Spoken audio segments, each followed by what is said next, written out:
ဒီနေ့ကဒီပေါ့နော်ဗီဒီယိုတွေfree ထုတ်လို့ရတဲ့ website လေးတစ်ခုကိုပြပေးခြင်းလို့ပါ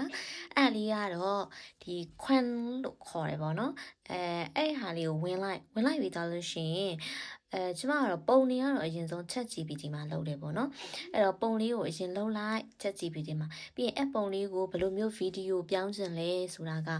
ဒီ website လေးဝင်ပြီးအပေါင်းလေးကိုနှိပ်ပြီးသားလို့ရှိရင်အောက်မှာဗီဒီယိုဆိုတာလေးကိုနှိပ်ပြီးဗီဒီယိုကဘယ် ratio လိုချင်တာလဲပေါ့နော်အဲ့လေးရွေးပြီးသားလို့ရှိရင်ခုန ChatGPT မှာလုပ်ထားတဲ့ပုံဒါမှမဟုတ်ရှင်ကိုယ့်ရဲ့ပုံကြိုက်တာပုံကိုထည့်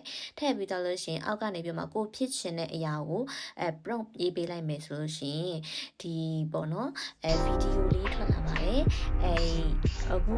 ကျမထုတ်ကြည့်ရတော့free ရသေးတယ်ပေါ့နော်အဲ့တော့အဲ့ဒါလေးကိုလုပ်ကြည့်ဖို့အတွက်လာပြီးမှပြောပြတာပါအဲ့တော့ကြတော့ဒီပေါ့နော်